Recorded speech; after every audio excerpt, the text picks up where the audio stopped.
Life is really fun sometimes. You lose a job and then you get a job and you're doing a new job for a year and a half and you start to think about all the people you meet in this job here on Canada Last Channel 168, Jay Brody, and it's a privilege. And once in a while, and then someone says, "Hey, would you like a guy like Artie Lange on your show?" We're like, "Fuck yeah, bring it on!" And the legendary, you are legendary, friends. I don't know. Well, it's positive, but to the Sirius XM listener, forget about it. Yeah. I mean, they love you, Artie. Welcome to the program. Good to be here. Thanks. To be here. Yeah, it's weird being on Sirius and not being on heroin at the same time. Good. So you're clean today. I don't know if the toxicology reports back. I think so. Yeah. Okay, you're feeling good. Are you Good is a strong word. It's it's amazing, and I never know. Like you're coming on the program, I'm thinking, how do I go and start this between your Stern fame and your book fame and movies and Norm Macdonald, and I guess right away it's people love you, and whatever you've been through, and your suicide attempts, your rehabs, all this stuff.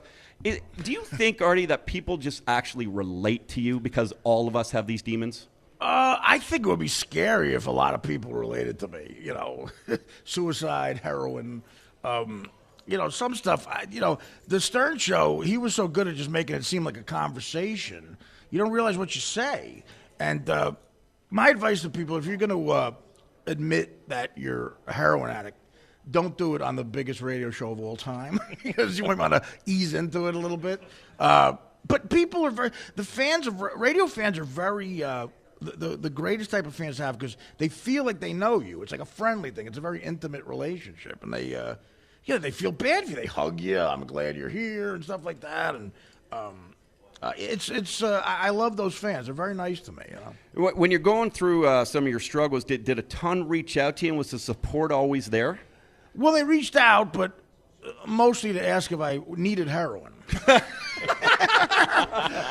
So supportive wasn't the word, but. No, a lot of girls would. Girls who look like me. Yeah, that's okay. There's still girls, right? It was mostly guy fans. People always ask me if I got laid a lot from being on the Stern Show, and I say if I was willing to fuck plumbers, I'd be like a young Warren Beatty. I don't know. A couple of cute chicks here and there, but they are very affectionate.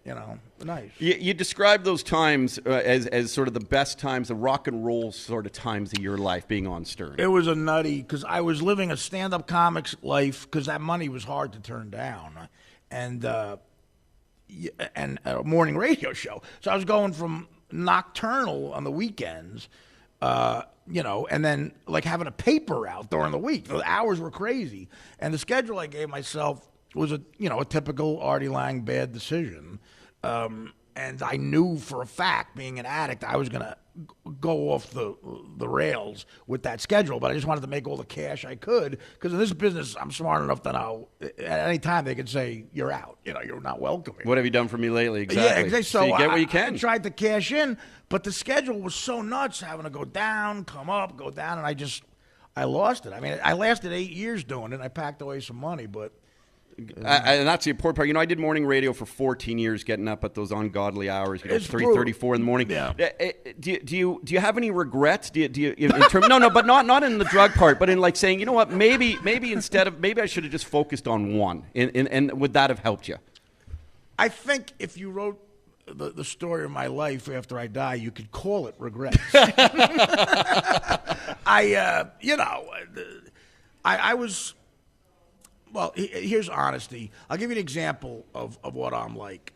I did, at the height of my sort of fame on the Stern Show, I did a gig in Vegas at the Mandalay Bay Super Bowl Eve, like maybe 2006 or something. And I did 2 shows, and that night I made $140,000. That's what I got paid. After I went through all the Vegas demons, I was on the plane, and I was doing the math. For the weekend, I was down $6,000. I spent $146,000 on drugs, gambling, Then they wrote The Hangover. I mean, that was like, wow. That was a bad flight. How can you go through that much money? Like, what are those? Because you said those demons, And no, I don't know those demons that would cost me $146,000 in a weekend. Brutal, yeah. I bought so much cocaine in the 90s in the Bronx, I actually learned Spanish. Which is a fun way to learn a different language, but it's a bit pricey. A lot of great business ideas too late at night, huh? Rosetta Stone's like $49. You learn the whole language. I learned 3 sentences. It cost me $2.3 million. Oh my goodness! All the drugs that you had done and all the money that you spent of it. What else would you have rather have done with this money now? If you Anything think about it? else? Yeah, and like real estate. Like, are there other interests of yours, Artie Lange, that you thought, you know what, maybe I should have invested in stock, not gambling, but real concrete good investment? Well, but certainly by accident, I made some good investments. Like I bought a house on the water, the Jersey Shore, like a Tony Soprano kind of house, and that actually has done well. And I bought a condo in Hoboken, New Jersey, right on the Hudson River. And I bought my mom a place. Oh, great. And all 3 kind of went, but, not because I'm smart. I just lucked out. Yeah. So I got some of that. And, I had a conservative money guy who made me get like a conservative portfolio. So I had some positive stuff. You're right. I mean, yeah, with the money I've spent on illegal bad things, I could have bought a lot of stuff, that is an investment. So maybe more real estate, anything will be more positive than what I did, Probably. Absolutely. I mean, I would have taken a bunch of spin classes or something. I don't know. Do you often think to yourself, man, I'm actually kind of not just lucky but like actually genetically cut different to be able to do that amount of drugs and not be dead? Like because if I smoke a joint, I'm hungover for 2 days. Right. I actually just can't recover. Yeah. Do you sometimes people are just cut out to do a lot of drugs? I don't know. Well, Keith Richards is extraordinary. He really is. Every time a guy dies in music, like the lead singer of the Monkees just died, I'm like, that's another guy he fucking outlasted Keith Richards. Unbelievable. The stories about him. A couple of doctors, my liver failed twice in my life, and it came back. They hooked me up to an IV and hit me with all these liquids, and it somehow came back. And they said, the second time, they said, it's an absolute miracle. We were writing you off. And I don't know. I guess that's God either fucking with me or saying, He wants you to make sure he or she wants to make sure you're still making people laugh. It's a guy. Do you believe in God? The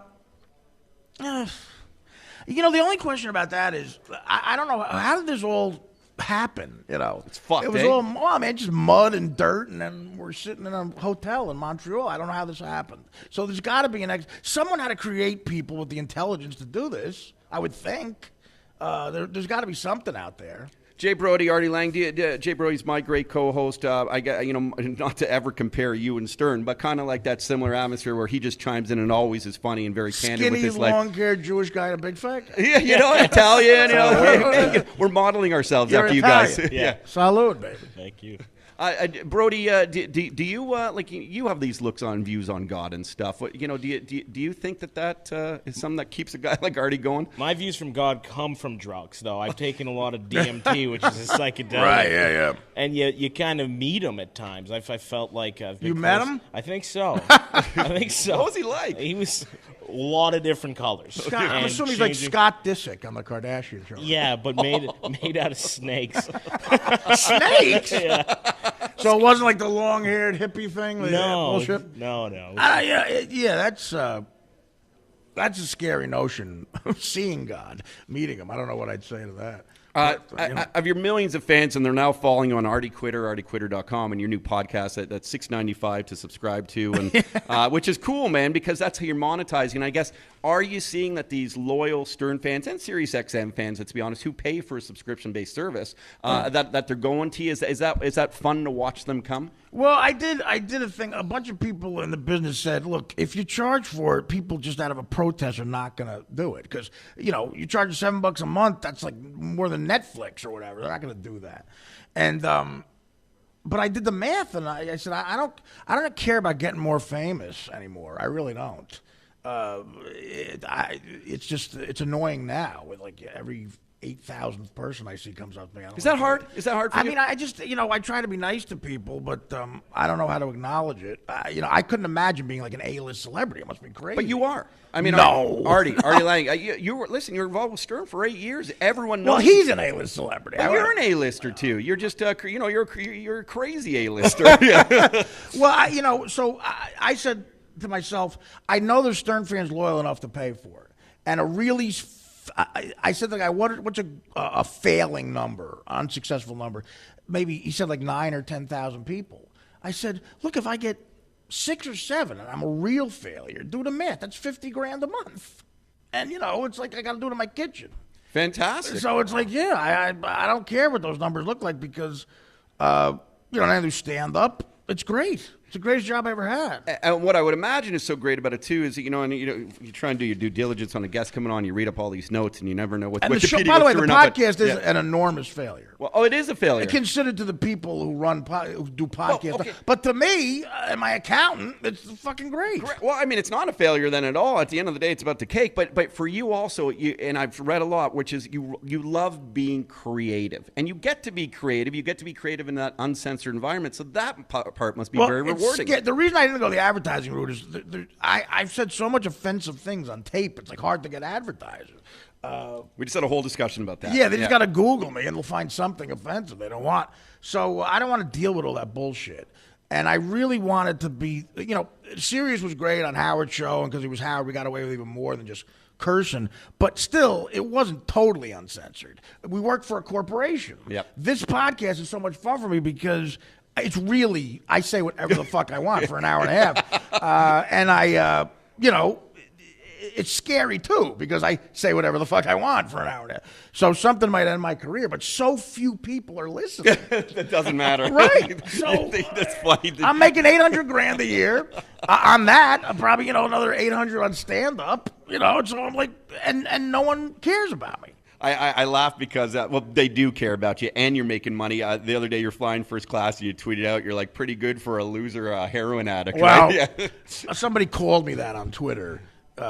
People tweet. On Twitter, I think, is when people are honest about me. People are nasty, aren't they? My nickname on Twitter is Obese Witherspoon. That's my fans came up with that. I announced that I got engaged a couple of years ago. That ended another failure. But and the first response was from some kid in Iowa. All it said was, eat a dick, fatty. That's all it said. And this guy, all he said was, you're a fat, gross heroin addict. And then when I was in first class, I said, who's the fat, gross heroin addict? Not bad, yeah. And then he just texted back, you. Do you like going at the fans through social media? Or No. No. Do you take things personally ever still, or do you just let it all slide off? Everybody does, I think. People who try to say they don't, I think, are bullshitting. It's hard, but I mean, I do let it slide off my back, because what are you going to do? Dude, you crushed it though. Like, I mean, you're living. I've had a very lucky life. I mean, my old man worked. My father was like a roofer and installed antennas. I used to go with him to work on a February day. He would, for 10 straight hours, take an icy frozen ladder off a truck and work his ass off for, less money than I make in a night for the whole year. So I'm an overachiever. I didn't graduate high school. I didn't go to summer school, graduate high school. I have no skills. I've never sent or received an email, as far as I know. I'm just not... it makes no sense on paper that I should be successful. Well, you're a compelling individual. It makes people, die laughing. Have you evolved as a performer then? Has this? It sounds like you're looking at it like it's been a privileged life for me. Has that helped you, continue with it, evolving? Well, first time I ever did stand-up, I was 19, and I was horrible, really bad. The MC of the original improv I did at an open mic night at the original improv in New York, 1987. I went to a Grateful Dead Bob Dylan concert at Giant Stadium before I went to the open mic, and I took mushrooms. It was 1987. I bought mushrooms off a guy who looked like he went to the original Woodstock. He got a flat tire on the way back. It took him 18 years to fix the flat. He just got back into town. I freaked out for a little while. Remember during the song Ripple, I thought I could fly for like 10 minutes. And then I went, I think that's why I got enough guts to go into the open mic, but I was horrible and bombed. And the MC gets up, and this is what he said. He goes, give Artie a hand. He's not funny, but he has cancer. That's what the guy said. So that was welcome to showbiz. So I was really bad then. So evolved is, I'm certainly better than that, but I don't know about evolving. But maybe do you appreciate it more now? Is it like now, do you appreciate everything you're doing a little more than you used to? I mean, honestly, yeah, I appreciate the fact that I don't have to get up every day and take a frozen ladder off a truck, I mean, my father was a much better man than me, much better in every way, I think. But he, that's what he did. Yeah, I mean, it's God, it's amazing how people dedicate their lives to like where they're it's like hands and they're Yeah. I don't even know if bodies can go through some of this work that they do. He got kicked out of high school when in the 10th grade, and he was living basically in the gutter in Newark, New Jersey, and he wasn't lazy. He got up and he went and did it. Do you miss Stern? Do you miss doing that morning grind and then having a lot of fun with it? Getting up in the morning was the only part of the Stern Show that remotely felt like work. The rest was it was the greatest job ever. For 8.5 years, my job was just going to fucking laugh. Sometimes I just laughed all day. No preparation, because Howard liked the conversation. It seemed, just go natural. It's kind of what we do, to be honest. Like, if you say, like I said to him on the weekend, I said, I got a good story this weekend. And he would say, just say it on the air. Don't tell me now because I want to react. Save it as our. And I said, well, what if it sucks? He goes, well, that'll be better. We'll just make fun of it sucking. There was no way to fail on that show, And I just fit in because I had been a fan since I was 13. My father made me listen to him for the first time because he heard him out working.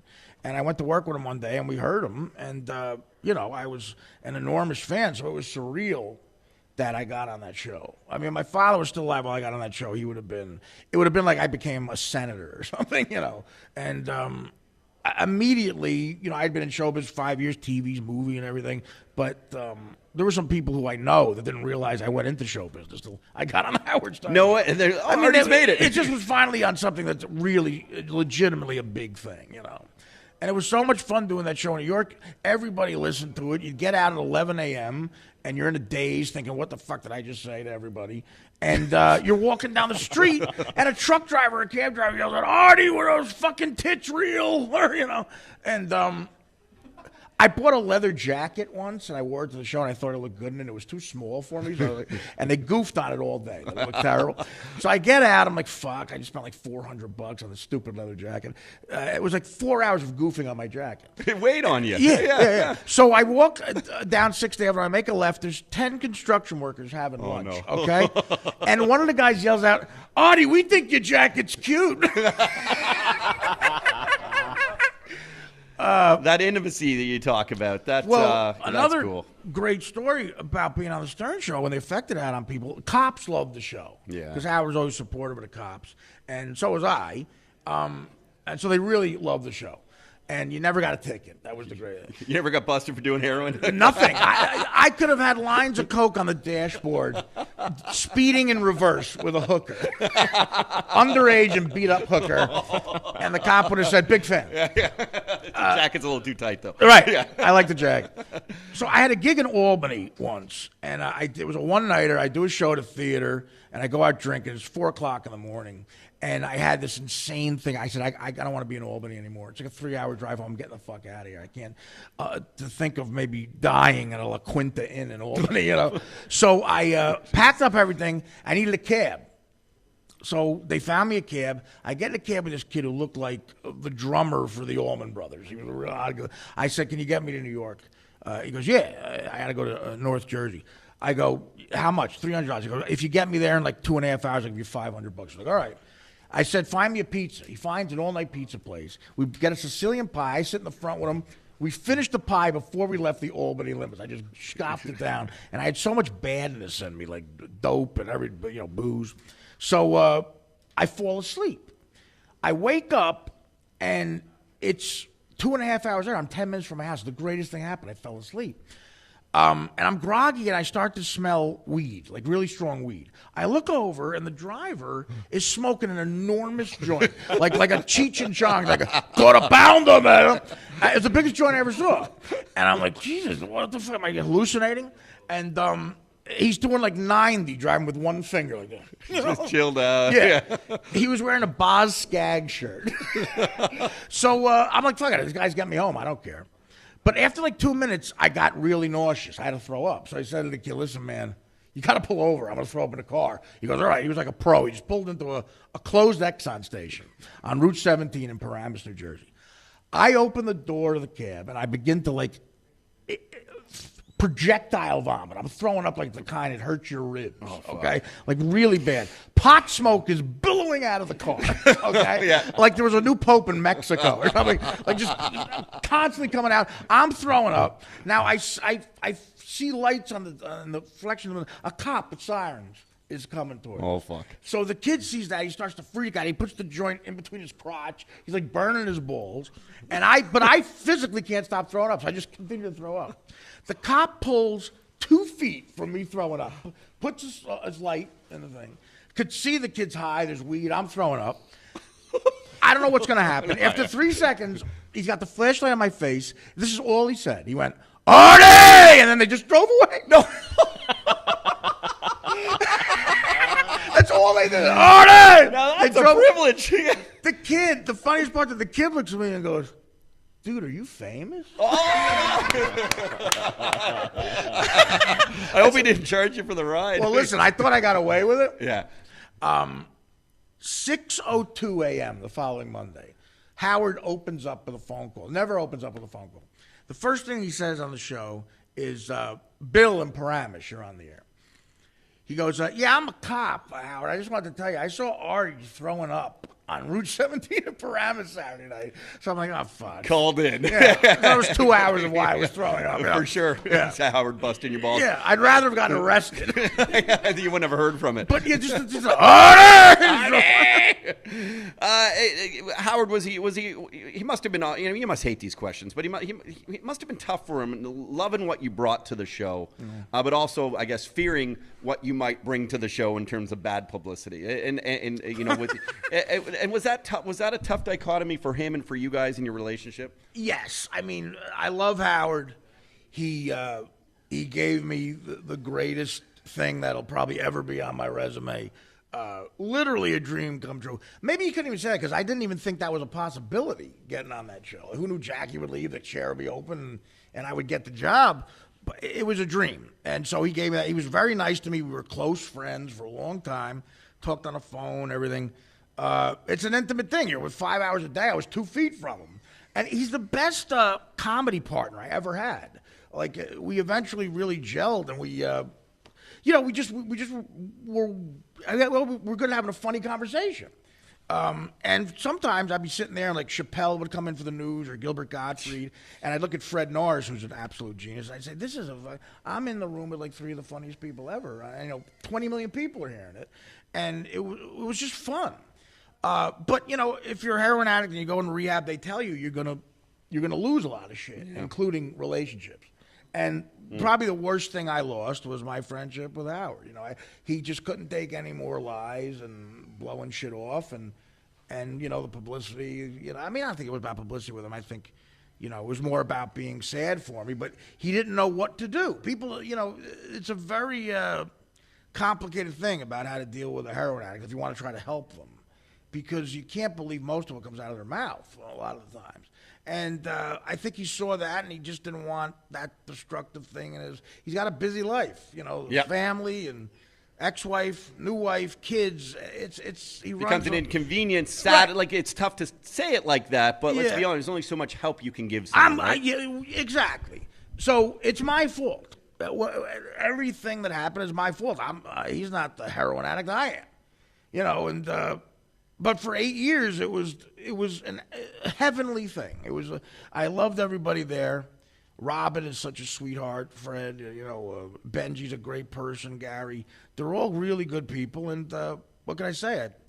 I fucked up a lot of shit, but it's by far the worst thing I fucked up. The fucked up, the self-sabotage Is there still a fear of actually just being truly successful without having to bring yourself down? Like, can you just accept it? Is that part of it? I don't know. I'm trying to understand the mind, Artie Lange. I've been poor, and I've been, sort of having cash, and I'm more afraid of being poor.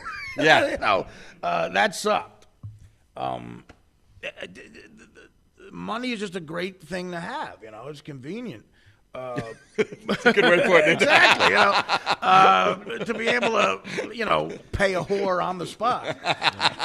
By the way, I was told by Mike Ward to ask you about potentially had sex with one of the cleaning staff here. Oh, no, not here. Okay. No. Okay. I did not. Okay. I did not. I apologize. So, okay. At a different hotel. Okay. Well, you know they're clean at least. Yeah. Well. Oh, maybe they're not. You know how they say a great hitter can't teach hitting and vice versa? A great maid a lot of times doesn't clean themselves. Sounds like a great It's the night. craziest moment in the history of comedy, the fact that I fucked a maid while she was cleaning my room. She looked at me and I think she thought, I must have exuded such sadness. Oh. I think she thought she was saving a life. I actually want to hug you. It's weird. Yeah. I never saw her tits. It took me 4 seconds. No rubber. And then she gently kissed my forehead, got up and cleaned my room. It's like the greatest girlfriend ever. And she didn't speak English. Oh my goodness! Like you don't have to talk or anything. It's a grand slam, Artie Lange. She really said you look sad, you know. And I was listening to Ripple by the Grateful Dead. It's like my new favorite song. And she goes, you have to be happy. Please, come here. I'm like, all right. She started to hug me. I knew her for 53 seconds before she was hugging me. It's like something happened to Brad Pitt, you know. And I didn't know what was going to happen because I said, this is a coke dealer I owe money to, setting me up for 14 years. I said, if I touch her, the cops might, like, to catch a predator or something. Oh, yeah. I don't know what the fuck to do. And then she started gently kissing my neck. I started kissing her, and I gave her 4 of probably the worst seconds of her life. She was such a doll. But then she came back because she was worried about getting fired. She came back to me. She said, please, because she didn't know who I was. Okay. But I think she found out. She didn't even know who you were? No. You really looked sad that day. I want to bottle that look and maybe go to a club and just sit there like that. I mean, I would have never checked out of that hotel. No effort. no, nothing. Again, this is a much different hotel. Yes, no, I know that for sure. Yeah, they didn't have air conditioning here one night. Okay. Because the power went out, so I went to. I can't sleep without air conditioning. Are you good? Are you a good sleeper, Artie Lange? Can you compartmentalize? Can you relax? On heroin, I'm a great sleeper. Are you? Yeah. I can sleep. I proved I can sleep at work. No, I'm a horrible sleeper. Horrible sleeper. Yeah. I gotta have a lot of things going on. When I was doing dope, I was so afraid of light, and I would do crazy shit. Like I had to have it so dark in the hotel room during the day. I did that crazy Elvis thing where I was taping up the curtains and shit. Wow. One time I was in like St. Louis or something. I got myself all set. I thought the room was pitch dark, but I knew there was a light somewhere. The little green light on the smoke alarm was keeping me awake. I took a piece of gum, I chewed it, and I put it over the fucking smoke alarm. A little tiny thing. Yeah. Who cares about the fire? I want to sleep. And I fell asleep. Yeah. Well, keep it up. I'll talk to you after. Yeah. All right, here we are. That's Ward's just hanging out with us from the Ward and Al show, and they do a show before us on another channel, Channel 167. Artie Lange, of course, being here. Howard Stern fame, worked with Norm Macdonald, Mad TV, you name it. I want to ask you about Norm. Norm being a Canadian comedian, obviously. Yeah. Everyone loves Norm. That guy just must be a blast to be able to hang out with and work with. You know, I met Norm at the screen test for Dirty Work, the movie we did together. I had not met him before. I met him at the screen test, and I never felt more of a connection to a guy. We just had a lot of the same demons and stuff. We shot Dirty Work in Toronto, so I went to Canada, and Norm called me and said, hey, you want to go shoot some pool or something, get to know each other? I said, sure, because we had to play, brothers or something, So I said, all right. We go and shoot pool, and within 5 seconds, we realized both of us are degenerate gamblers. So the first night I was in Toronto making the movie, I won $2,500 off Norm playing 9-ball. And Not the best job security. I was like, yeah, should I be, this guy's my boss. Yeah. Should I be doing this? But he's such an honorable guy and takes it seriously. He paid me that night. He got Canadian money, and back then there wasn't even you didn't have respect for the money because there was a picture of like a goose on it or something. Not even a person. And it was like a wheelbarrow, $2,500. And It took me the whole 2 months to spend it. But yeah, he's so I just he's a great guy, and he's like a Howard type guy to me in the sense that he gave me one of the biggest jobs of my career and really took me under his wing. And I did the road opening for him for a long time, and we were gambling and working and laughing. I did a sitcom with him for a couple of years. For like 6 years before I moved back to do Stern, he was my closest friend, and just probably the funniest, smartest person I've ever met. I'll give you a story about Norman. Dirty when it came out, the reviews weren't great. It's become like a cult thing, but especially up here, and the people are very affectionate about that movie, and I think that's a testament to Norm. I got to hang out with Chris Farley for like 2 weeks, and it was his last movie, and he was the funniest human being I ever met in my life. So him and Norm, Adam Sandler came up to do a part, Don Rickles, Chevy Chase. It was like unbelievable. It was great. So the review came out, in my hometown paper, the critic said, Artie Lange has all the charm of a date rapist. Oh, my goodness. That's what he said. Okay, They can write that? My mother read that. Oh, my gosh. So Norm, this is how smart Norm is. Within 3 seconds, this was Norm's response when I told him, because he thought I was upset. He goes, hey, man, that's fucking great. I said, what do you mean? He goes, a date rapist has to have way more charm than a regular rapist. Like, to think of something that witty right away. That's the kind of guy he is. You just laugh. And Do you still hang out with Norm at all? I don't see him nearly as much. Last time I was in L.A., we had dinner together. And I could talk to Norm. I could talk to Norm for 3 straight days, like doing coke, but the conversation's the coke. You just stay up because you're having so much fun talking to a guy. Yeah, he tells great stories. He's got a great. He's probably got like a 180 IQ. He's just got a perfect analogy about things in life. And but he's destructive to himself. I'm working with whether it's Stern, Norm Macdonald, you name it. Do you feel that these top comedians, and you being there in the group, even the group at the Nasty Show, whether it's Jimmy Carr or Gilbert Godfrey, what you're doing, and people should go and see. That's a fun group this year. Do you think that all these guys' IQs are just sort of a step ahead of the most average person? No, not all of them. No, okay. I think to truly be funny, you have to be smart on some level. But there's a lot of comedians whose careers are a mystery to me. They're not funny at all. Who's an example of that? Oh, God. Janine Garofalo, David Cross, I don't get.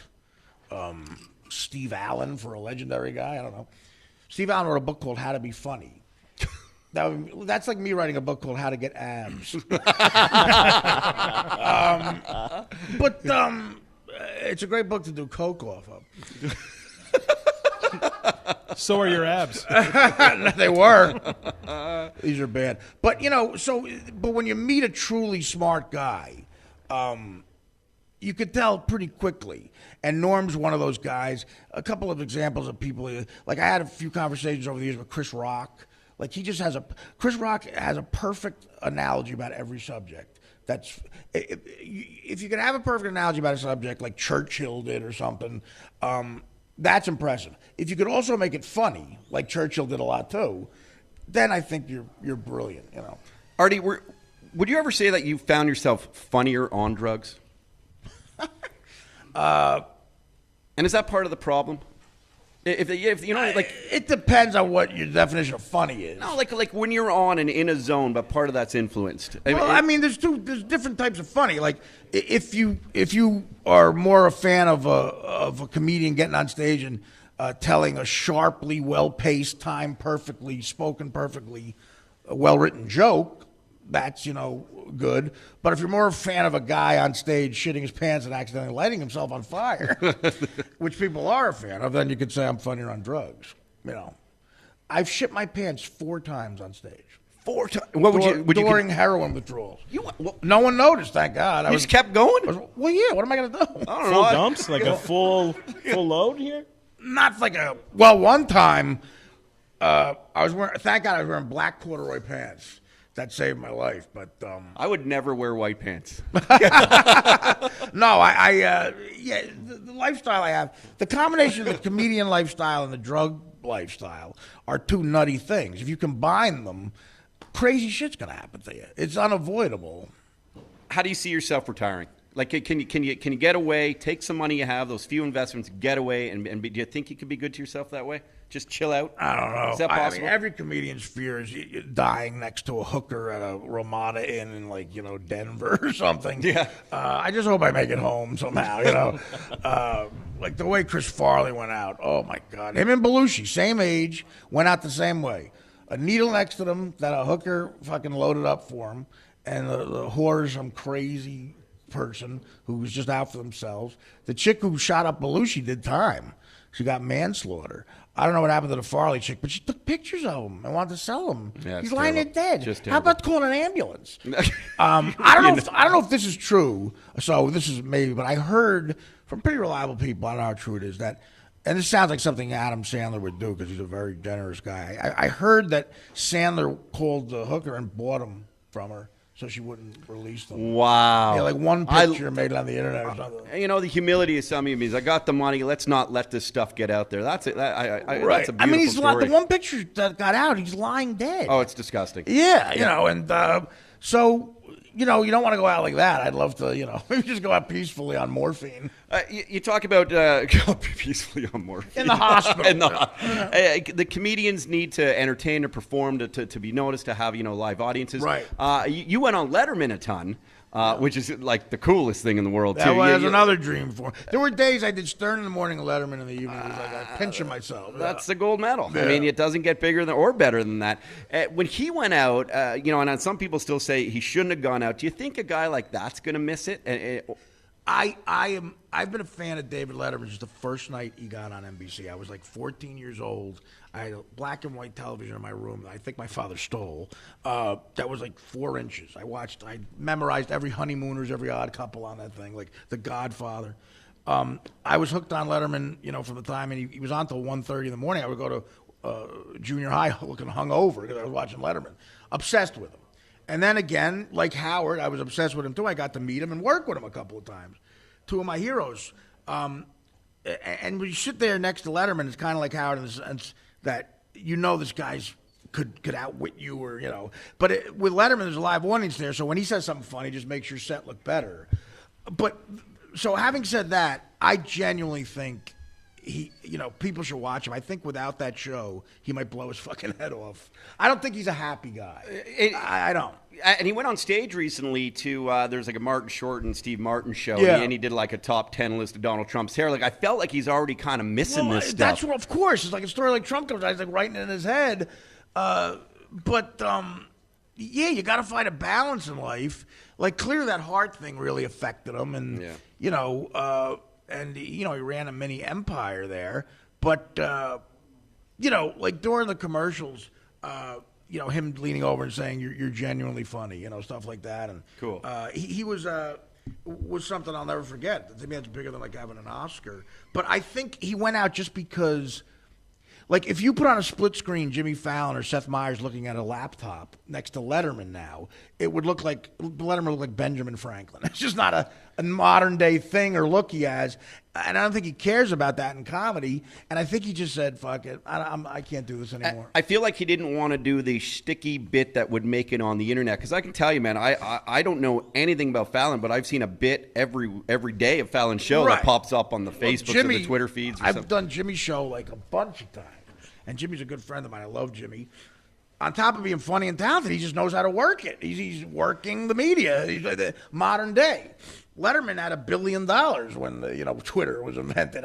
It's hard to care about. I don't think he actually told me during one of those shows he doesn't tweet at all. He never did. He didn't care. Yeah, I think he's just rebellious against the. He's got the kid. I'm sure that's a big thing in his life. But I say this loving him. I'm sad because I think he's a sad guy at this point in life. Isn't that interesting? Yeah. The last time I did the show, he looked like he had contempt for the people around him, and he just didn't, he was on his way out. I could tell that. I wonder if you're that smart. You look at a guy like Letterman; he is that smart. You think it would be tough to relate with humankind because like. Well, again, a lot of geniuses over the years have had that. Absolutely, if I had a kid, I swear to God, I want to marry a good-looking chick. Just to give my kid a 50-50 shot of being. That's what I did. Yeah, I literally just got married. She's given birth in a week and a half, right. and like I'm just praying it's all her genetics. Yeah, it's all and that. some people think this is negative. I'm praying that my kid is a happy, good-looking, dumb woman. I would love that because that's it. If you're a good-looking stupid person, that's the best combination. To be oblivious to the hassles and the stress of life, and just always have a nice smile on your face and go your way. Yeah. That would be. I would love to have that kind of like mindset. Paris Hilton. You know what I mean? I would love. Who would I mean? She's born rich. She's good looking. I met her once at the Letterman show, and this actually happened. I went over and I said, Paris, can I talk to you? And she said, thank you. What? She shook my hand and kept walking. She was just used to people saying something nice. A trained response. I just said, Paris, can I say something? And she said, thank you. It's funny. Last night we saw Rob Schneider walking around, and we're here just for laughs. I love Rob. What a beauty! And we'll talk about the Nasty show, and then you got to do some things. So we'll get you out of here real quick, Artie. And we bumped into Rob here, and it's so great seeing these people. And he said to me, he goes, "I'm just trying to save my voice," and I wasn't sure if that meant like there's too many. It's a great way to get out of talking to someone. Well, no. I think you were talking about. It is weird.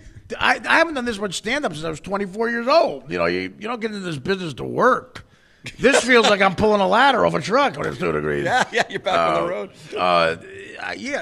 But it's great seeing everybody. You know, cool. Yeah.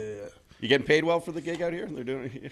It's good. Yeah, Good. sure. Yeah, I mean, it's if I showed these checks to my guidance counselor in high school, he'd probably have a heart attack. He was the asshole now. My guidance counselor said to me once in the 11th grade, he called me in specifically to tell me just this. He goes, I watch you in the hall.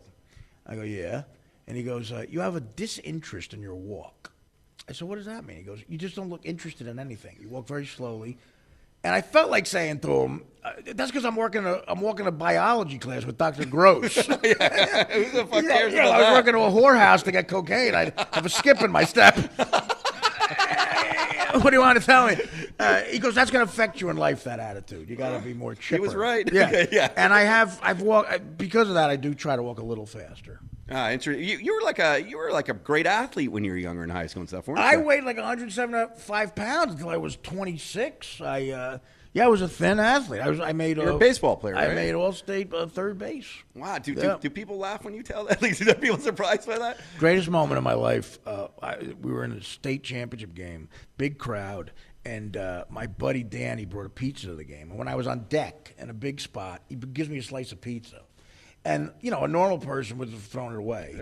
But the crowd was like yelling, so I ate the slice of pizza on deck instead of warming up. And my coach is coaching third base. He's screaming at me, Artie, what are you doing? So unprofessional. That's terrible. I should kick you out of the game. That's terrible. I don't run a team like that. So they're laughing at him, yelling at me. When I got up to the plate, I still was chewing the crust of the pizza. First pitch, I hit a home run, a grand slam home run. It's the single greatest moment.